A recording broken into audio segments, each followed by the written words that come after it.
fired it off to the races. The other way comes Verdun. Verdun, the backhand, big save by Rousseau.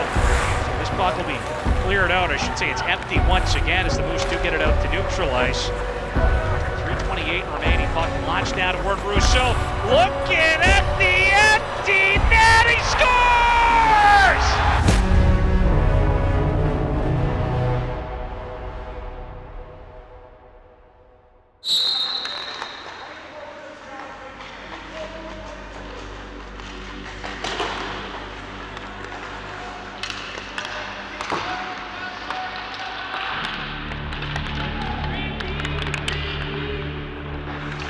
Marco Raimondo, I would give him a lot of credit. Like, he's worked with Rousseau for a long time, since he's a young kid.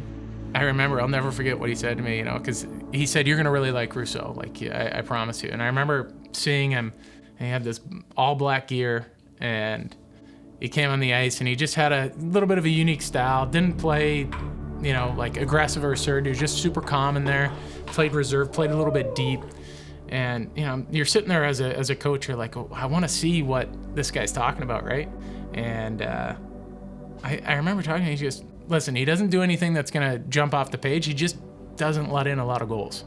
That's it, go, get inside. Good stick, second puck. Get there, I think it was my first season in March. We had a terrible month. Lost a lot of games bad to big teams, and most people would remember that, but we were, well, maybe 0-10. And we could not keep the puck out of the net. Like, it was a tough month. There was a game against Bathurst at home.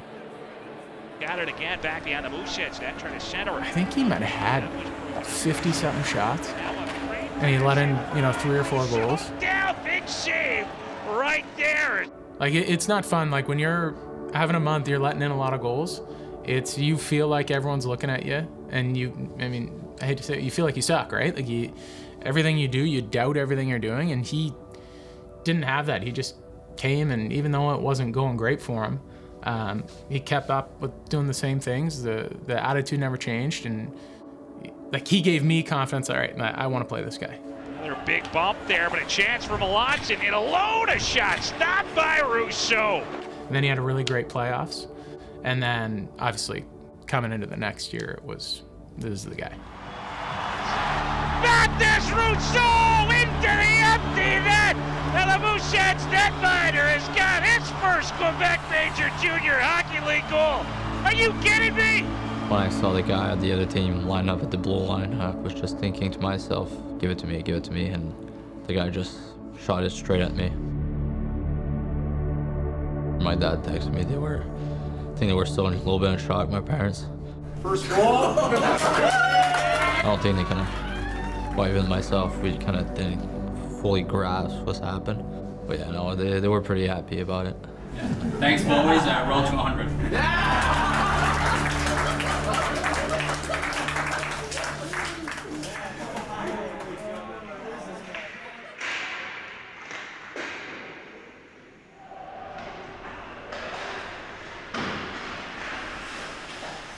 I don't care what you're doing in hockey. At the end of the day, your foundation got to be your work ethic and your compete level and your battle level, and I think that was mine. And it allowed me to stay in the league for 5 years. It was not a speed game, really. It was more of an old school clutch and grab, physical, tough, 6'4" defenseman that can open and clutch and grab and hook and hold and do everything else.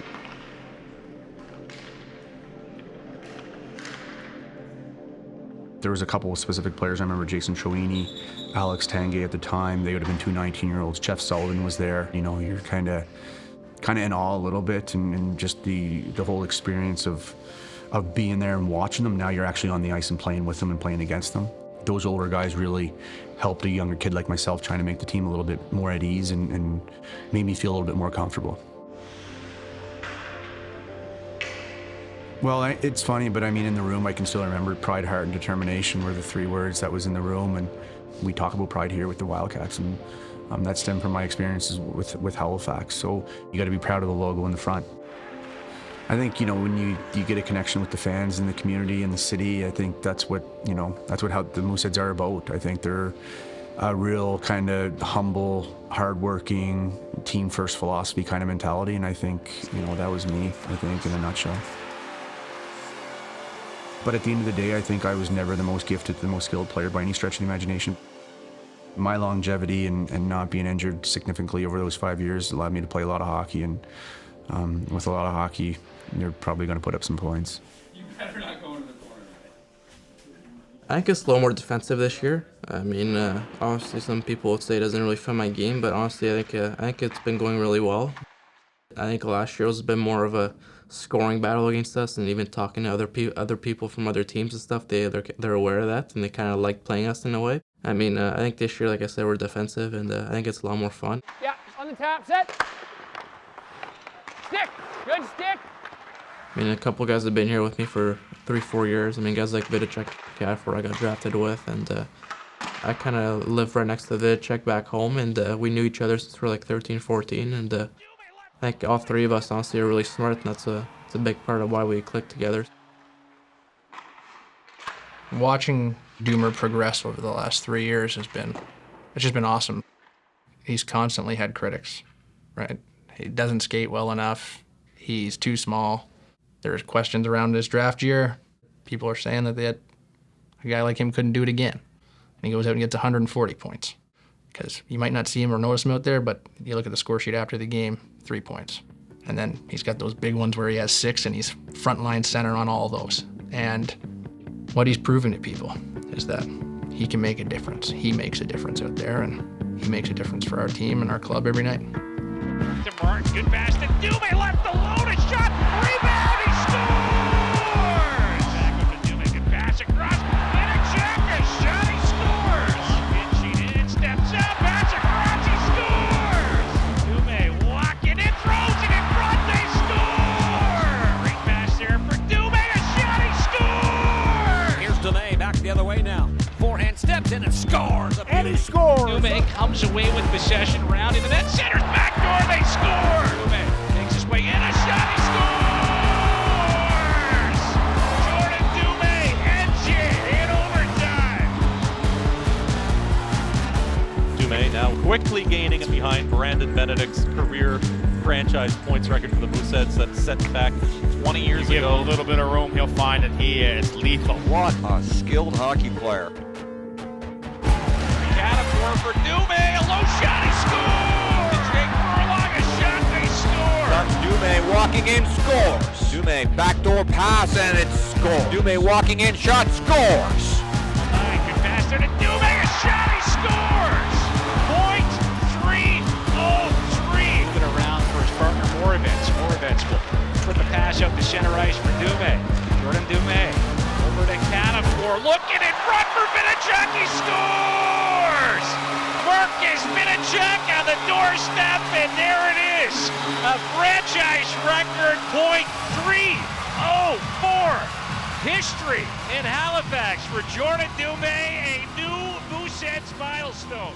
Yeah, I knew it was probably going to be one of those second assists either way, especially with those guys. So, honestly, there's no one I'd rather get the record with. Honestly, they've been a huge part of my career on the ice, and it's hard to explain. And you don't really get it as a player sometimes, like how it is from a fan perspective. But it was a really fun game for me, and I'll always remember that game.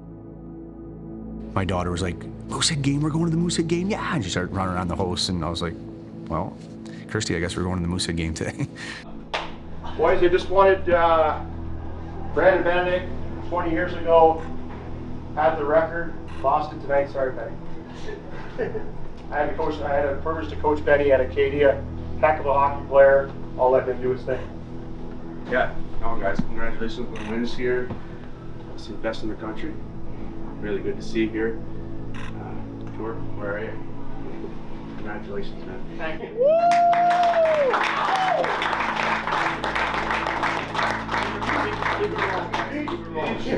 Thanks to you guys, obviously, especially the guys that have been here for 3 or 4 years, and thank you to the staff also, and GG's.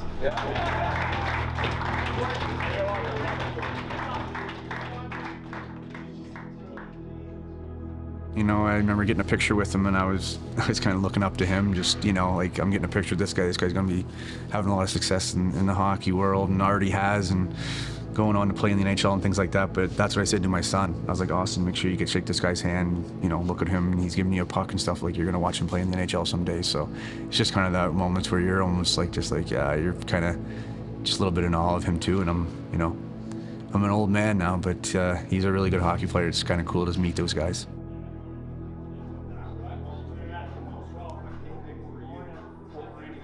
Welcome to the Scotiabank Moose Minute. Your Mooseheads, what can we say? 10 straight wins. That's the longest winning streak in the entire Canadian Hockey League this season. That led them to being ranked #1 in the CHL for a 4th consecutive week. So, Thorns, you owe $150. Killer 5. Phil 2. Ponzi 2. Spittin' Chicklets at $7.45. $5. Get DMC. That's $5. Alright, man. Killer's got a fine? Killer's got a fine. Oh, Leo. Someone was late for breakfast. Yeah, okay, good try. Wait, what? Who was late? The team also got a little boost earlier today with a brand new addition. Overage forward Ethan Larmond has been acquired as a free agent from the Sudbury Wolves of the OHL. He's in the lineup tonight. It's definitely tough to say goodbye to the guys and billets and everything in Sudbury, but it was nothing but exciting to get out here and have a fresh start. It was just something I couldn't pass up. I had a couple buddies that have came and played out here and old teammates that have been out here, but I've never been east of Ottawa, so I'd say the biggest difference is just getting to know the other players that I'm playing against, who's dangerous in which situation, and getting to know those guys better and how they play. Good, get inside, get inside! One of the most underestimated things in all of junior hockey is strong leadership and veteran presence. And with Larmy, he carries both those things. I think I always let my work ethic speak for itself. I bring a lot of grit and strong defensive game, and I want to win every draw, so when I lose, I'm pissed off, yeah. He's stepped in front of every puck he's had to, and that takes sacrifice and commitment, and I also think that's contagious too. I think it's kind of fitting that I think this past week has been maybe the best week for Liam Kilfoyle. And there's definitely some important piece there from who's playing on his line.